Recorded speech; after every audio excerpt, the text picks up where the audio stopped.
Hi friends, welcome back to Vipratu story point. ಸ್ನೇಹಿತರೆ, ಉಲ್ಲದ ಉಲ್ಲವಿನಲ್ಲಿ ಕಥಾ ಸರಣಿಯ 26ನೇ ಭಾಗವನ್ನು ನಾವಿವಾಗ ನೋಡ್ತಾ ಇದ್ದೀವಿ. ತಡ ಮಾಡದೆ ಕತೆಗೋಗೋಣ. ಅಷ್ಟರಲ್ಲೇ ಅನ್ವಿತಾಳ ತಾಯಿ ಕಣ್ಣುಗಳಿಂದಲೇ ಸನ್ನೆ ಮಾಡ್ತಾ, ದಯವಿಟ್ಟು ಮಗಳೇ, ಒಮ್ಮೆ ಕಣ್ಬಿಟ್ಟು ಈ ಬಾಕ್ಸ್ ಓಪನ್ ಮಾಡಿ ನೋಡು ಅಂತ ಹೇಳಿದ್ರು. ಅನ್ವಿತಾ ತನ್ನ ಕೈಯಲ್ಲಿದ್ದ ಆ ಪತ್ರಿಕೆಯ ಕಾಗದವನ್ನ ಪಕ್ಕದಲ್ಲಿದ್ದ ರಿದಿಮಾಳ ಕೈಗೆ ಕೊಟ್ಟು ನಿಧಾನವಾಗಿ ಆ 2 ಬಾಕ್ಸ್ಗಳನ್ನ ಒಂದೊಂದಾಗಿ ಓಪನ್ ಮಾಡಿದ್ಲು. ಆ ಬಾಕ್ಸ್ ಒಳಗಡೆ ಕಣ್ಣು ಪೂರೈಸುವಂತೆ ಕಾಣುತ್ತಿದ್ದ 2 ಅಪರಂಜಿ ಚಿನ್ನದ ಸರಗಳು ನೋಡಿದ ತಕ್ಷಣವೇ ಅವಳಿಗೆ 1 ಸೆಕೆಂಡ್ ವಿಪರೀತವಾಗಿ ಆಶ್ಚರ್ಯವಾಯಿತು. ಅವಳು ಇನ್ನೂ ಹತ್ತಿರದಿಂದ ಆ ಆಭರಣಗಳನ್ನ ಸೂಕ್ಷ್ಮವಾಗಿ ಗಮನಿಸಿದಾಗ ಆ 2 ಚಿನ್ನದ ಸರಗಳ ಮಧ್ಯೆ ಅತ್ಯಂತ ಸುಂದರವಾಗಿ ಕೆತ್ತನೆ ಮಾಡಲಾಗಿದ್ದ ಆ ಪುಟ್ಟ ವಿಘ್ನ ನಿವಾರಕ ಶ್ರೀ ಗಣೇಶನ ಪೆಂಡೆಂಟ್ಗಳು ಅವಳಿಗೆ ಕ್ಲಿಯರ್ ಆಗಿ ಕಾಣಿಸಿದ್ವು. ಇದನ್ನ ನೋಡಿದ ತಕ್ಷಣ ಅನ್ವಿತಾ ಏನೋ ಒಂದು ಮಾತಾಡಲು ತನ್ನ ತುಟಿಗಳನ್ನ ತೆರೆಯುವಷ್ಟರಲ್ಲೇ ಅವಳ ತಾಯಿ ತಕ್ಷಣವೇ ಅವಳ 2 ಕೈಗಳನ್ನ ತನ್ನ ಮುಷ್ಟಿಯಲ್ಲಿ ಗಟ್ಟಿಯಾಗಿ ಹಿಡ್ಕೊಂಡು ಆ 2 ಬಾಕ್ಸ್ಗಳನ್ನ ಅವಳ ಕೈಯಲ್ಲೇ ಮಡಚಿಡ್ತಾ ಅವಳ ಕಣ್ಣುಗಳನ್ನ ನೇರವಾಗಿ ನೋಡ್ತಾ ತುಂಬಾ ಭಾವುಕರಾಗಿ ಹೇಳಿದ್ರು, ಅನ್ವಿತಾ, ದಯವಿಟ್ಟು ಇನ್ಮೇಲೆ ನನ್ ಮುಂದೆ ಒಂದು ಸಣ್ಣ ನಿರಾಕರಣೆಯ ಮಾತು ಕೂಡ ಆಡ್ಬೇಡ ಮಗಳೇ. ನನ್ನ ಕೊನೆಯ ಆಜ್ಞೆ ಅನ್ಕೋ. ಇವತ್ತು ನಿನ್ ಕೈಯಲ್ಲಿರೋ ಈ 2 ಸುಂದರ ಲಾಕೆಟ್ಗಳಿದೆಯಲ್ಲ, ಇದನ್ನ ನನ್ನ ಹೆತ್ತ ತಾಯಿ ತನ್ನ ಕೊನೆಯ ನೆನಪಿನ ಸ್ಮರಣಿಕೆಗಾಗಿ ನನಗೆ ಗಿಫ್ಟ್ ಆಗಿ ನೀಡಿದ್ದ ಬಿಗ್ ಹಾರವಿದು. ಇವತ್ತು ನಾನು ಆ ಹಳೆಯ ಚಿನ್ನದ ಹಾರವನ್ನ ಕಂಪ್ಲೀಟ್ ಆಗಿ ಮುರಿದು ಕೇವಲ ನಿನಗಾಗಿ ಮತ್ತು ನಿನ್ನ ಹೊಟ್ಟೆಯಲ್ಲಿ ಬೆಳೀತಿರೋ ಆ ನನ್ನ ಮುಗ್ಧ ಮೊಮ್ಮಗನಿಗಾಗಿ ವಿಶೇಷವಾಗಿ ಈ 2 ಹೊಸ ಸರಗಳನ್ನ ಮಾಡಿಸಿದೀನಿ ಮಗಳೇ. ನೆನ್ಪಿಟ್ಕೋ ಅನ್ವಿತಾ, ಈ ಚಿನ್ನದ ಸರದಲ್ಲಿ ನಿನ್ನ ಆ ಹೆತ್ತ ತಂದೆಯದ್ದಾಗಲಿ ಅಥವಾ ನಿನ್ನ ಆ ಅಣ್ಣ ತಮ್ಮಂದಿರದ್ದಾಗಲಿ ಒಂದು ಸಣ್ಣ ಕಾಸಿನ ಪಾಲು ಖಂಡಿತ ಇಲ್ಲ. ಇದು ಕೇವಲ ನನ್ನ ತಾಯಿಯ ಪವಿತ್ರವಾದ ನೆನಪು. ಅವಳು ಅವತ್ತು ನಾನು ಫಸ್ಟ್ ಟೈಮ್ ಅಕ್ಷಯ್ಗೆ ಜನ್ಮ ನೀಡಿ ಒಬ್ಬ ತಾಯಿಯಾಗಿ ನನ್ನ ಲೈಫ್ನ ಹೊಸ ಜರ್ನಿ ಸ್ಟಾರ್ಟ್ ಮಾಡ್ತಾ ಇದ್ದಾಗ ನನಗೆ ಆಶೀರ್ವಾದವಾಗಿ ನೀಡಿದ್ರು. ಮತ್ತೆ ಇವತ್ತು ಅದೇ ತರಹ ಒಬ್ಬ ತಾಯಿಯಾಗಿ ತನ್ನ ಬದುಕಿನ ಒಂದು ಹೊಸ ಸ್ವತಂತ್ರ ಜೀವನ ಆರಂಭಿಸ್ತಿರೋ ನನ್ನ ಈ ಪ್ರೀತಿಯ ಮಗಳಿಗೆ ಮತ್ತೆ ಅವಳ ಮಗುವಿಗೆ ಈ ಆಶೀರ್ವಾದದ ಉಡುಗೊರೆಯನ್ನ ಕೊಡೋಕೆ ನಾನು ಇಡೀ ಹೃದಯದಿಂದ ಬಯಸ್ತಿದ್ದೀನಿ ಮಗಳೇ. ನೀನಿವತ್ತು ತಗೊಂಡಿರೋ ಆ ಸ್ವಾಭಿಮಾನದ ನಿರ್ಧಾರದ ಪ್ರಕಾರ ನಿನ್ನ ಈ ಹೊಸ ಬದುಕಿನ ಹಾದಿಯಲ್ಲಿ ನನ್ನನ್ನ ಹೆತ್ತ ತಾಯಿಯಾಗಿ ಸೇರಿಸ್ಕೊಳ್ಳೋಕೆ ನಿನ್ಗೆ ಇಷ್ಟ ಇಲ್ಲದೆ ಇದ್ರೂ ಪರವಾಗಿಲ್ಲ ಮಗಳೇ. ಆದ್ರೆ ನಾನು ಲೈಫ್ ಲಾಂಗ್ ಈ ನನ್ನ ತಾಯಿಯ ನೆನಪಿನ ಸ್ಮರಣಿಕೆಯ ರೂಪದಲ್ಲಾದ್ರೂ ಸದಾ ನಿನ್ನ ಮತ್ತೆ ನಿನ್ನ ಮಗುವಿನ ಜೊತೆನೆ ಇರೋಕೆ ಆಸೆ ಪಡ್ತೀನಿ. ನಾನಿವತ್ತು ಹೆತ್ತ ತಾಯಿಯಾಗಿ ನಿನ್ ಮುಂದೆ ಕೈ ಮುಗ್ದು ಮಡ್ಚಿ ಬೇಡ್ಕೊಳ್ತಿದ್ದೀನಿ ಅನ್ವಿತಾ. ದಯವಿಟ್ಟು ಈ ಒಂದು ಕೊನೆಯ ಆಶೀರ್ವಾದದ ಗಿಫ್ಟ್ ಅನ್ನ ಮಾತ್ರ ಸ್ವೀಕರಿಸೋಕೆ ಜನ್ಮದಲ್ಲೂ ನಿರಾಕರಿಸ್ಬೇಡ ಮಗಳೇ. ನನ್ನ ಆಸೆ ಮುರಿಬೇಡ ದಯವಿಟ್ಟು ಎನ್ನುತ್ತಾ ಆ ತಾಯಿ ಮಗಳ ಮುಂದೆ ಕಣ್ಣೀರ್ ಹಾಕ್ತಾ ಬಿಕ್ಕಿ ಬಿಕ್ಕಿ ಅಳಲು ಸ್ಟಾರ್ಟ್ ಮಾಡಿದ್ರು. ತನ್ನ ತಾಯಿ ಅಷ್ಟೊಂದು ಕಣ್ಣೀರ್ ಹಾಕ್ತಾ ಬೇಡ್ಕೊಳ್ತಿರೋದನ್ನ ನೋಡಿ ಇನ್ಮೇಲೆ ಆ ಗಿಫ್ಟ್ ನಿರಾಕರಿಸಲು ಅನ್ವಿತಾಳಿಗೆ ಯಾವುದೇ ಕಾರಣವಿರಲಿಲ್ಲ. ಆದ್ರೆ ಅವಳು ತನ್ನ ಅಂಗೈಯಿಂದ ತಾಯಿಯ ಕಣ್ಣೀರನ್ನ ಒರೆಸ್ತಾ ತುಂಬಾ ಮೃದುವಾಗಿ ಹೇಳಿದ್ಲು, ಸರಿ ಅಮ್ಮ, ನೀನ್ ಇಷ್ಟೊಂದು ಪ್ರೀತಿಯಿಂದ ಹೇಳದ್ಮೇಲೆ ನಾನು ಈ ಲಾಕೆಟ್ ಅನ್ನ ಖಂಡಿತ ತಗೊಳ್ತೀನಿ. ಆದ್ರೆ ಅದಕ್ಕೂ ಮುಂದೆ ನನ್ನದು ಒಂದೇ ಒಂದು ಸಣ್ಣ ಕಂಡೀಷನ್ ಇದೆ. ಮಗಳ ಇಂದ ಈ ಮಾತು ಕೇಳಿದ ತಕ್ಷಣನೇ ಅವಳ ತಾಯಿ ತನ್ನ ಕಣ್ಣಂಚಿನ ನೀರನ್ನ ಸೀರೆಯ ಸೆರಗಿನಿಂದ ಒರೆಸ್ಕೊಳ್ತಾ ಮುಖದಲ್ಲಿ ಒಂದು ದೊಡ್ಡ ನಗುವಿನೊಂದಿಗೆ ಕೇಳಿದ್ರು, ಹೌದಾ, ಹೇಳು ಅನುಪುಟ್ಟ, ಧೈರ್ಯವಾಗಿ ಹೇಳು. ನಿನ್ ಕಂಡೀಷನ್ ಏನಿದ್ರು ನಾನು ಒಪ್ಕೊಳ್ಳೋಕೆ ರೆಡಿ ಇದ್ದೀನಿ. ತಾಯಿಯ ಆ ಮಾತು ಕೇಳಿದ ತಕ್ಷಣ ಅನ್ವಿತಾ ಪಕ್ಕದಲ್ಲೇ ನಿಂತಿದ್ದ ಅಕ್ಕ ನಿಖಿತಾಳ ಹತ್ರ ಹೋದ್ಲು. ತನ್ನ ಕೈಯಲ್ಲಿದ್ದ ಆ 2 ಕೆಂಪು ಬಾಕ್ಸ್ಗಳಲ್ಲಿ ಒಂದನ್ನ ತುಂಬಾ ಪ್ರೀತಿಯಿಂದ ಅಕ್ಕನ ಕೈಗೆ ಕೊಟ್ಲು. ನಂತರ ತಾಯಿಯ ಕಡೆಗೆ ತಿರುಗಿ ಅವಳು ಹೇಳಿದ್ಲು, ಅಮ್ಮ, ತಾಯಿಯಾಗಿ ಒಂದು ಹೊಸ ಲೈಫ್ ಸ್ಟಾರ್ಟ್ ಮಾಡೋ ಈ ಜರ್ನಿಯಲ್ಲಿ ಕೇವಲ ನಿನ್ನ ಈ ಒಬ್ಬ ಮಗಳಿಗೆ ಮಾತ್ರ ಅಲ್ಲ, ಬದಲಾಗಿ ನಿನ್ನ ಇನ್ನೊಬ್ಬ ಮಗಳಿಗೂ ಇವತ್ತು ನಿನ್ನ ಈ ಪವಿತ್ರವಾದ ಆಶೀರ್ವಾದದ ಅವಶ್ಯಕತೆ ತುಂಬಾ ಇದೆ. ನೀನ್ ಯಾರನ್ನ ನಿನ್ ಮನೆಗೆ ಪ್ರೀತಿಯಿಂದ ಸೊಸೆಯಾಗಿ ಕರ್ಕೊಂಡ್ ಬಂದಿದೆಯೋ ಆ ಅಕ್ಕ ನಿಖಿತಾ ಇಡೀ ನಮ್ಮ ಫ್ಯಾಮಿಲಿಯನ್ನ ಒಟ್ಟಿಗೆ ಇಟ್ಟು ಜವಾಬ್ದಾರಿಯಿಂದ ಕಾಪಾಡೋಕೆ ಪಟ್ಟಿರೋ ಇಡೀ ಶ್ರಮ ಇದೆಯಲ್ಲ, ಅದನ್ನ ನೋಡಿದ್ರೆ ಇವತ್ತು ಈ ಉಡುಗೊರೆಗೆ ನನಗಿಂತ 100ಕ್ಕೆ 100 ಅವಳೇ ಅತಿ ಹೆಚ್ಚು ಅರ್ಹಳು ಅಮ್ಮ. ಹಾಗಾದ್ರೆ ಇವಾಗ ಹೇಳಮ್ಮ, ನಿನ್ನ ಈ ಇಬ್ಬರು ಹೆಣ್ಣು ಮಕ್ಕಳ ನಡುವೆ ನಿನ್ನ ತಾಯಿಯ ಆಶೀರ್ವಾದವನ್ನ ಸಮಾನವಾಗಿ ಹಂಚ್ಕೊಳ್ಳೋಕೆ ನೀನು ಕಂಪ್ಲೀಟ್ ಆಗಿ ರೆಡಿ ಇದೆಯಾ ತಾನೇ?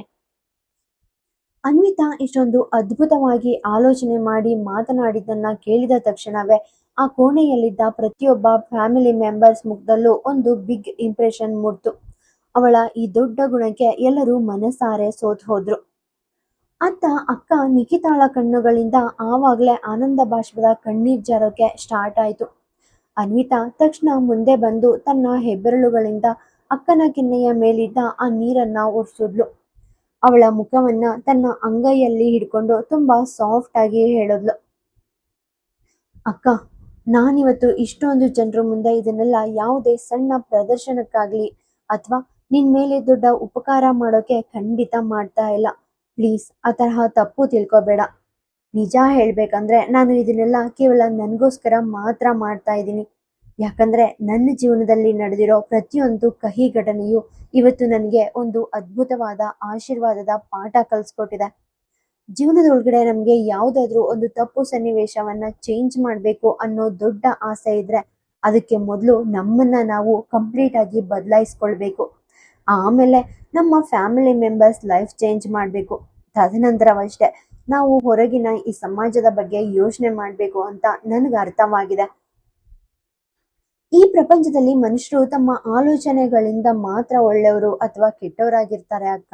ಲೈಫ್ನಲ್ಲಿ ನಾವು ನಮ್ಮ ಜೊತೆ ಇರೋ ಕೇವಲ ಒಬ್ಬ ವ್ಯಕ್ತಿಯ ರಾಂಗ್ ಆಲೋಚನೆಯನ್ನ ಕರೆಕ್ಟ್ ಮಾಡೋಕ್ಕೆ ಸಾಧ್ಯವಾದ್ರೆ ಅದೇ ನಮ್ಮ ಬದುಕಿನ ಅತಿ ದೊಡ್ಡ ಸಾಧನೆ ಅನ್ಕೋಬಹುದು.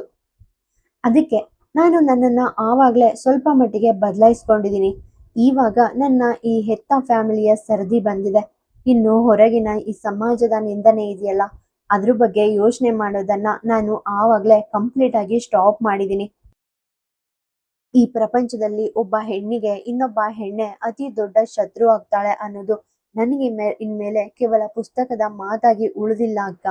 ಅದು ನನ್ನ ಬದುಕಿನ ಅಸಲಿ ಕರಾಳ ವಾಸ್ತವವಾಗಿದೆ. ನನ್ನ ಲೈಫ್ನಲ್ಲಿ ಇಷ್ಟೊಂದು ದೊಡ್ಡ ಅನ್ಯಾಯ ನಡೆದಾಗ ಅದಕ್ಕೆ ಅಸಲಿ ಅಪರಾಧಿ ಕೇವಲ ಒಬ್ಬ ಪುರುಷ ಆಗಿದ್ದ. ಆ ನೋವು ನನಗೆ ಅಷ್ಟಾಗಿ ದೊಡ್ಡದನ್ನಿಸ್ಲಿಲ್ಲ. ಆದ್ರೆ ನನಗೆ ಎಲ್ಲದಕ್ಕಿಂತ ಹೆಚ್ಚಾಗಿ ಅತಿಯಾಗಿ ಕಾಡಿದ ಪೇನ್ ಏನಂದ್ರೆ, ನನ್ನ ಅತಿ ಹತ್ತಿರವಿದ್ದ ಯಾವೊಬ್ಬ ಹೆಣ್ಣು ಕೂಡ ಆ ಕಷ್ಟದ ಸಮಯದಲ್ಲಿ ನನ್ಗೊಳಗಿರೋ ಅಸಲಿ ನೋವನ್ನ ಒಮ್ಮೆಯೂ ಅರ್ಥ ಮಾಡ್ಕೊಳ್ಳೇ ಇಲ್ಲ. ಮತ್ತೆ ನನ್ ಬೆನ್ನ ಹಿಂದೆ ಬಂದು ಸಪೋರ್ಟ್ ಆಗಿ ನಿಂತ್ಕೊಳ್ಳೇ ಇಲ್ಲ. ನನಗೆ ಸಪೋರ್ಟ್ ಮಾಡೋದನ್ನ ಇನ್ಮೇಲೆ ಪಕ್ಕಕ್ಕಿಡಿ. ಕನಿಷ್ಠ ಪಕ್ಷ ನನ್ ಗಂಡ ಮಾಡಿದ್ದು ಒಂದು ಘೋರ ಅಪರಾಧ. ಅದಕ್ಕೆ ಅವನಿಗೆ ಶಿಕ್ಷೆ ಆಗ್ಬೇಕು ಅಂತ ಈ ಸಮಾಜದ ಮುಂದೆ ಯಾವೊಬ್ಬ ಹೆಣ್ಣು ಒಮ್ಮೆಯೂ ಧ್ವನಿ ಎತ್ತಲೇ ಇಲ್ಲ ಅಕ್ಕ. ಆದ್ರೆ ನಾನ್ ಯಾವತ್ತೂ ಆ ತರಹದ ಕೀಳು ಜಗತ್ತಿನ ಕಪಟ ಹೆಣ್ಣು ಮಕ್ಕಳಲ್ಲಿ ಒಬ್ಳಾಗೋಕೆ ಜನ್ಮದಲ್ಲೂ ಬಯಸಲ್ಲ. ಅದಕ್ಕೆ ಅಕ್ಕ, ಇವತ್ತಿನಿಂದ ಈ ಚಿನ್ನದ ಸರವನ್ನ ನಿನ್ನ ಪಾಲಿನ ಆಶೀರ್ವಾದ ಅಂತ ಇಡೀ ಹೃದಯದಿಂದ ಸ್ವೀಕರಿಸು. ನಿನ್ಗೆ ಯಾವುದೇ ಅಭ್ಯಂತರ ಇಲ್ದಿದ್ರೆ ಈ ಲಾಕೆಟ್ನ ಇಡೀ ಹಕ್ಕನ್ನ ನಿನ್ ಜೊತೆ ಸಮಾನವಾಗಿ ಹಂಚ್ಕೊಳ್ಳೋಕೆ ನಾನು ಬಯಸ್ತೀನಿ. ಯಾಕಂದ್ರೆ ಇದು ನನ್ನ ಲೈಫ್ನಲ್ಲಿ ನಾನು ಯಾವತ್ತೂ ಮತ್ಯಾರದ್ದೋ ಅನ್ಯಾಯಕ್ಕೆ ಸದ್ದಿಲ್ಲದೆ ಮೌನವಾಗಿರೋ ಕ್ಯಾರೆಕ್ಟರ್ ಆಗಬಾರ್ದು ಅನ್ನೋ ಅಸಲಿ ಸತ್ಯವನ್ನ ನನಗೆ ದಿನಾಲೂ ನೆನಪು ಮಾಡಿಕೊಡ್ತಾ ಇರುತ್ತೆ. ಅನ್ವಿತಾ ಇಷ್ಟೊಂದು ಅದ್ಭುತವಾಗಿ ಇಚ್ಛಾಶಕ್ತಿಯಿಂದ ಆ ಮಾತು ಹೇಳಿ ಮುಗಿಸಿದ ತಕ್ಷಣವೇ ಅಕ್ಕ ನಿಖಿತಾ ಇನ್ನು ತನ್ನನ್ನು ತಾನು ಕಂಟ್ರೋಲ್ ಮಾಡ್ಕೊಳ್ಳೋಕೆ ಆಗದೆ ಓಡ್ ಬಂದು ಅನ್ವಿತಾಳನ್ನ ಅಪ್ಪಿಕೊಂಡು ಜೋರಾಗಿ ಹಗ್ ಮಾಡಿದ್ಲು.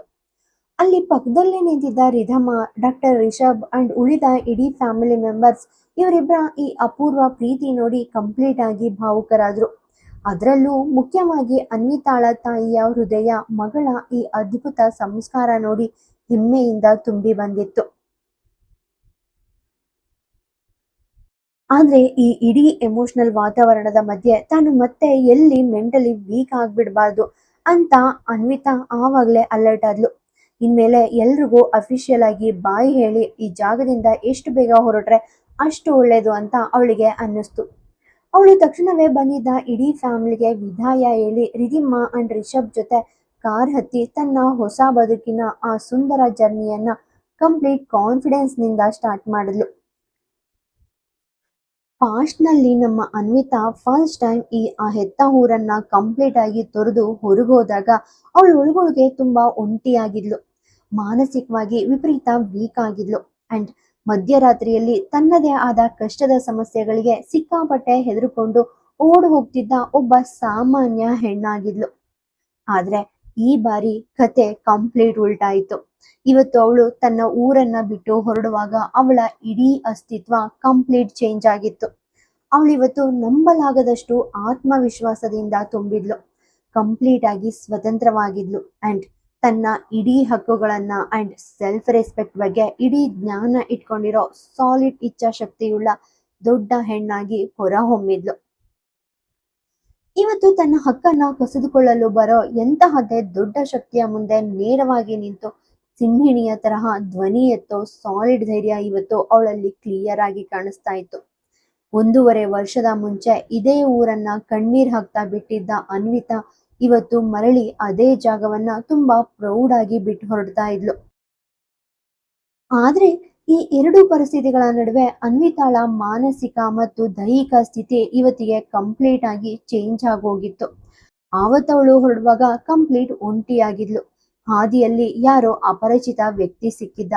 ಆದ್ರೆ ಇವತ್ತು ಅವಳ ಗರ್ಭದ ಒಳಗಡೆ ಅವಳದ್ದೇ ಆದ ಒಂದು ಮುಗ್ಧ ಜೀವಂತ ಮಗುವಿನ ದೊಡ್ಡ ಸಪೋರ್ಟ್ ಅವಳ ಜೊತೆ ಇತ್ತು. ಹೌದು, ಅವಳು ಇವತ್ತಿಗೆ ಆಶಿಕ್ ಜೋಯಿಶ್ನನ್ನ ತನ್ನ ಲೈಫ್ ನಿಂದ ಶಾಶ್ವತವಾಗಿ ಕಳ್ಕೊಂಡಿರಬಹುದು ನಿಜ. ಆದ್ರೆ ಆಶಿಕ್ ಇಷ್ಟು ದಿನ ಅವಳ ಬದುಕಿನಲ್ಲಿ ತುಂಬಿದ್ದ ಆ ಸಾಲಿಡ್ ಧೈರ್ಯ ಇದೆಯಲ್ಲ, ಅದು ಇವತ್ತು ಈ ಇಡೀ ಪ್ರಪಂಚದ ಜನರ ಮೇಲಿದ್ದ ಅವಳ ಹಳೆಯ ನಂಬಿಕೆಯನ್ನ ಮತ್ತೆ ಹೊಸದಾಗಿ ಹುಟ್ಟುಹಾಕಿತ್ತು. ಅವಳಿಗೆ ತಿಳಿಯದೆಯೇ ಇವತ್ತು ತನ್ನ ಹೊಟ್ಟೆಯಲ್ಲಿ ಬೆಳೆತಿರೋ ಆ ಮಗುವಿನ ರೂಪದಲ್ಲಿ ಆಶಿಕ್ ಅವಳಿಗೆ ಬದುಕೋಕೆ ಒಂದು ಅದ್ಭುತವಾದ ಹೊಸ ಹಾದಿಯನ್ನ ಗಿಫ್ಟ್ ಆಗಿ ನೀಡಿ ಹೋಗಿದ್ದ. ಅವನು ಅವಳ ಬದುಕಿಗೆ ಒಂದು ಬಿಗ್ ಭರವಸೆ ಕೊಟ್ಟಿದ್ದ ಅಂಡ್ ಇವತ್ತು ಅದೇ ದೊಡ್ಡ ಹೋಪ್ ಇಟ್ಕೊಂಡು ಅನ್ವಿತಾ ತನ್ನ ಹೊಸ ಲೈಫ್ ನ ಜರ್ನಿಯನ್ನ ತುಂಬಾ ಹ್ಯಾಪಿಯಾಗಿ ಸ್ಟಾರ್ಟ್ ಮಾಡಿದ್ಲು. ಅಲ್ಲಿಂದ ಕಳೆದ ಕೆಲವು ತಿಂಗಳುಗಳ ಸುದೀರ್ಘ ಅವಧಿ ಅನ್ವಿತಾಳ ಪಾಲಿಗೆ ನಿಜಕ್ಕೂ ತುಂಬಾ ಕಷ್ಟಕರವಾಗಿಯೇ ಸಾಗಿತ್ತು. ಒಂದು ಹೊಸ ಸಿಟಿಯ ಬೇರೆ ಬೇರೆ ಜಾಗದಲ್ಲಿ ನೆಲೆಸಲು ಅವಳಿಗೆ ಆ ಸ್ಟಾರ್ಟಿಂಗ್ ದಿನಗಳಲ್ಲಿ ಬಹಳ ಸಮಯ ಬೇಕಾಯಿತು. ಅವಳು ತನ್ನ ಕೆರಿಯರ್ ಹಾಳಾಗಬಾರ್ದು ಅಂತ ಹಳೆಯ ಕಾಲೇಜಿನ ಇಡೀ ಅಡ್ಮಿಷನ್ ಅನ್ನ ಅದೇ ಸಿಟಿಯ ಹೊಸ ಬ್ರಾಂಚ್ಗೆ ಕಂಪ್ಲೀಟ್ ಆಗಿ ಟ್ರಾನ್ಸ್ಫರ್ ಮಾಡಿಸ್ಕೊಂಡಿದ್ಲು. ಅಂಡ್ ಈ ಒಂದು ಬಿಗ್ ಕೆಲಸ ಯಶಸ್ವಿಯಾಗಿ ಆಗ್ಬೇಕಾದ್ರೆ ಅವಳಿಗೆ ನಿಹಾರಿಕಾ ಜೋಯಿಶ್ ಅವರ ಬಿಗ್ ಸಪೋರ್ಟ್ ಅಂಡ್ ಹೆಲ್ಪ್ ಬೇಕಾಯಿತು.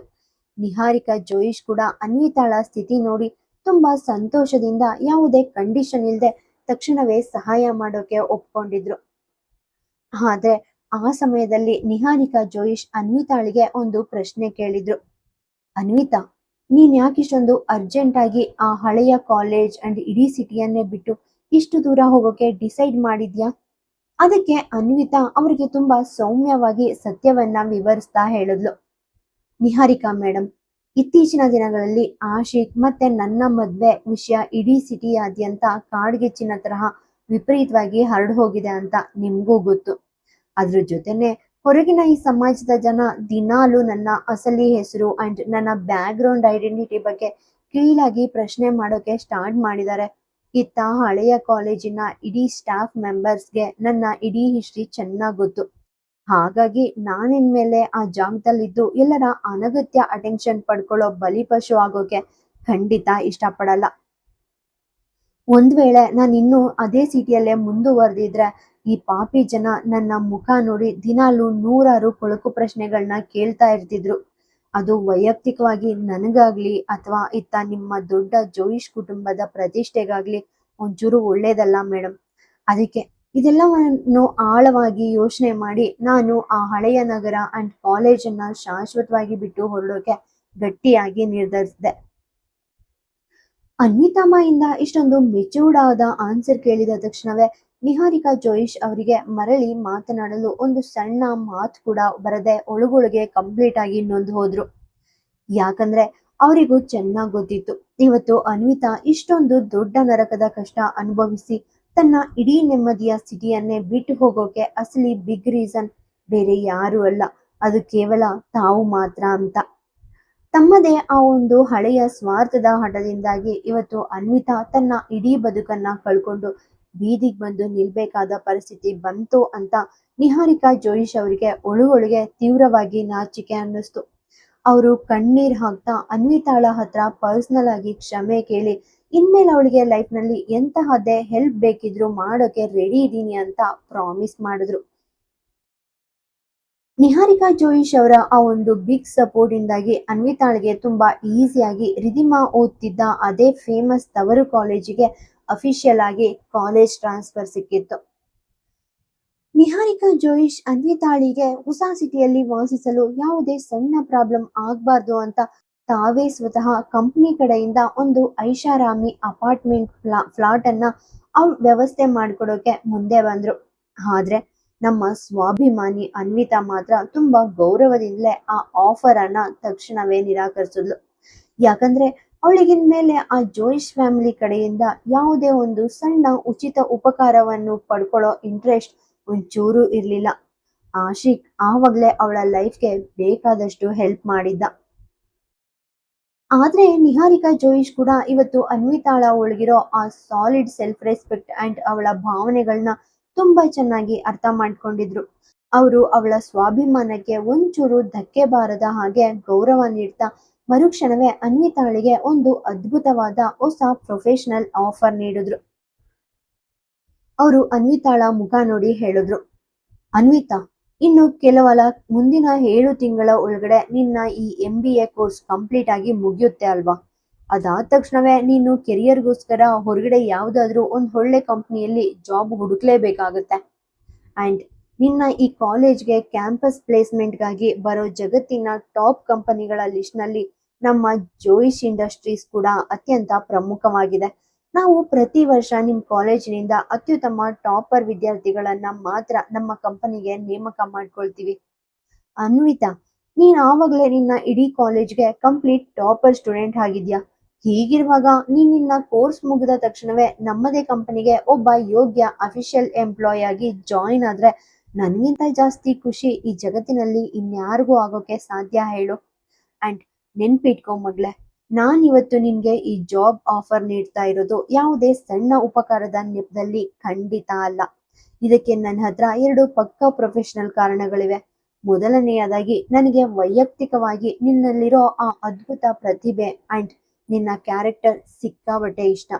ಅಂಡ್ ಎರಡನೆಯದಾಗಿ ನಿನ್ನ ತರಹದ ಒಬ್ಬ ಮೋಸ್ಟ್ ಟ್ಯಾಲೆಂಟೆಡ್ ಆಗಿರೋ ಟಾಪರ್ ಸ್ಟೂಡೆಂಟ್ ನಮ್ಮ ಕಂಪ್ನಿ ಬಿಟ್ಟು ಇನ್ಯಾವುದೋ ಬೇರೆ ಕಾಂಪಿಟೇಟರ್ ಕಂಪ್ನಿಗೆ ಕೆಲ್ಸಕ್ಕೆ ಹೋಗೋದನ್ನ ಒಬ್ಬ ಬಿಸ್ನೆಸ್ ವುಮೆನ್ ಆಗಿ ನಾನು ಜನ್ಮದಲ್ಲೂ ಇಷ್ಟಪಡಲ್ಲ. ಅದಕ್ಕೆ ನೀನು ಕೇವಲ ನಮ್ಮ ಜೋಯಿಶ್ ಇಂಡಸ್ಟ್ರೀಸ್ ನಲ್ಲೇ ಕೆಲಸ ಮಾಡಬೇಕು ಅನ್ನೋದು ನನ್ನ ದೊಡ್ಡ ಆಸೆ.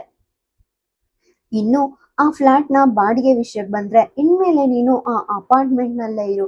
ಮುಂದಿನ 7 ತಿಂಗಳ ನಿನ್ನ ಆ ಇಡೀ ರೂಮ್ ಬಾಡಿಗೆ ಪ್ರತಿಯೊಂದು ಕಾಸನ್ನು ನೀನು ನಮ್ಮ ಕಂಪ್ನಿಗೆ ಕೆಲ್ಸಕ್ಕೆ ಸೇರಿದ ಮೇಲೆ ಬರೋ ನಿನ್ನ ಮೊದಲ ತಿಂಗಳ ಅಫಿಷಿಯಲ್ ಸ್ಯಾಲ್ರಿಯಿಂದ ನಾವು ಕಂಪ್ನಿ ಕಡೆಯಿಂದ ಡೀಸೆಂಟ್ ಆಗಿ ಡೆಡಿಕ್ಟ್ ಮಾಡ್ಕೊಳ್ತೀವಿ.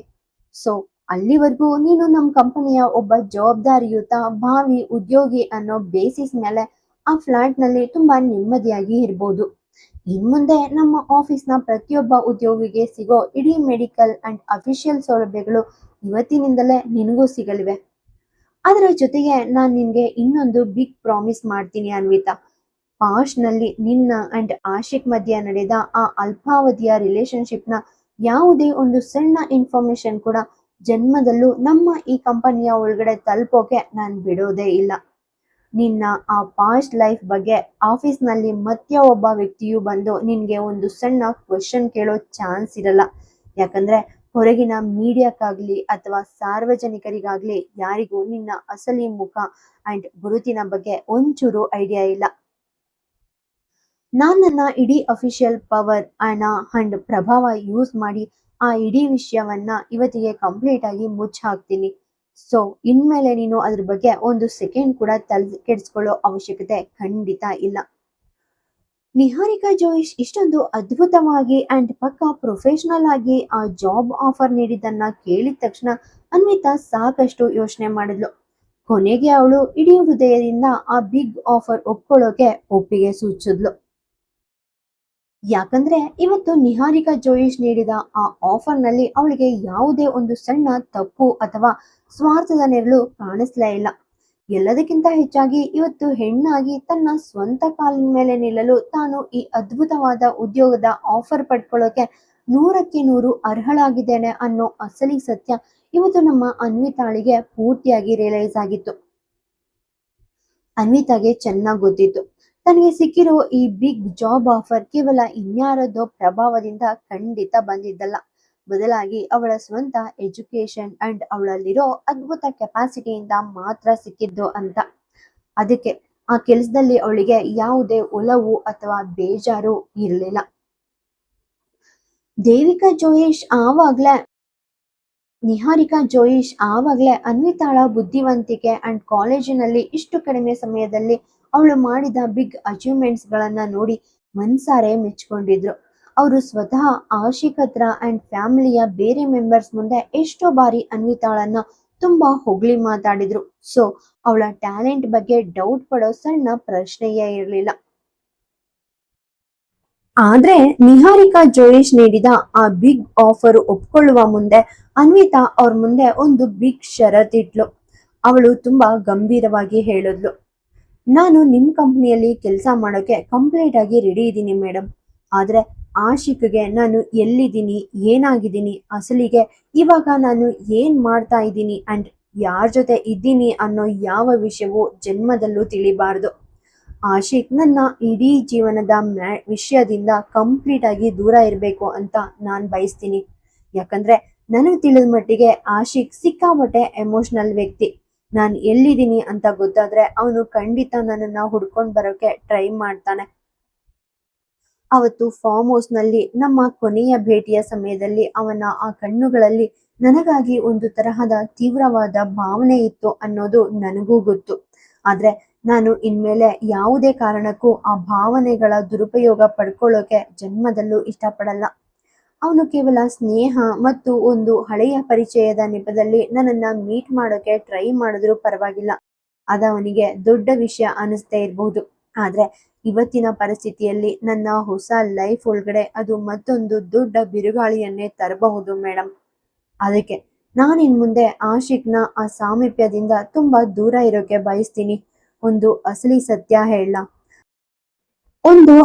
ಸತ್ಯ ಹೇಳ, ಅವನು ಆ ಒಂದು ನೆನಪಿನ ಪ್ರೀತಿ ಇವತ್ತು ನನ್ನನ್ನ ಎಲ್ಲೋ ಒಂದು ಕಡೆ ಮಾನಸಿಕವಾಗಿ ಕಂಪ್ಲೀಟ್ ಆಗಿ ವೀಕ್ ಮಾಡ್ಬಿಡ್ಬಹುದು ಅನ್ನೋ ಒಂದು ಸಣ್ಣ ಭಯ ನನಗಿದೆ. ಅನ್ವಿತಾ ತನ್ನ ಇಡೀ ಅಭಿಪ್ರಾಯಗಳನ್ನ ನಿಹಾರಿಕಾ ಜೋಯಿಶ್ ಅವರ ಮುಂದೆ ತುಂಬಾ ಓಪನ್ ಆಗಿ ಇಟ್ಟಾಗ ಅವರು ಕೂಡ ಮಗಳ ಈ ಅದ್ಭುತ ಮೆಚೂರಿಟಿಗೆ ಒಪ್ಪಿಗೆ ಸೂಚಿಸಿದ್ರು. ಅಲ್ಲಿಂದ ಹೊರಟ ಅನ್ವಿತಾ ಮೊದಲು ಸಿಟಿಯಲ್ಲಿರೋ ರಿಧಿಮಾಳ ಮನೆಗೆ ಬಂದು ಅವಳ ಫ್ಯಾಮಿಲಿ ಮೆಂಬರ್ಸ್ ಜೊತೆ ಕೆಲವು ದಿನಗಳ ಕಾಲ ತುಂಬಾ ಹ್ಯಾಪಿಯಾಗಿ ಉಳ್ಕೊಂಡ್ಲು. ಆ ಮನೆಯಲ್ಲಿ ರಿಷಬ್ ಅಂಡ್ ಅವನ ಹೆತ್ತ ತಾಯಿ ಇಬ್ರು ಅನ್ವಿತಾಳನ್ನ ತುಂಬಾ ಪ್ರೀತಿಯಿಂದ ಕೇರ್ ಮಾಡಿದ್ರು. ಸ್ವಲ್ಪ ದಿನಗಳ ನಂತರ ಅವಳು ಸೀದಾ ವಿಶ್ವನಾಥ್ ಜೋಯಿಶ್ ಬಿಲ್ಡಿಂಗ್ ಪ್ರೈವೇಟ್ ಲಿಮಿಟೆಡ್ ನಿರ್ಮಿಸಿದ್ದ ಒಂದು ಅಪಾರ್ಟ್ಮೆಂಟ್ ನ ಸುಂದರವಾದ 1 BHK ಫ್ಲಾಟ್ಗೆ ಕಂಪ್ಲೀಟ್ ಆಗಿ ಶಿಫ್ಟ್ ಆದ್ಲು.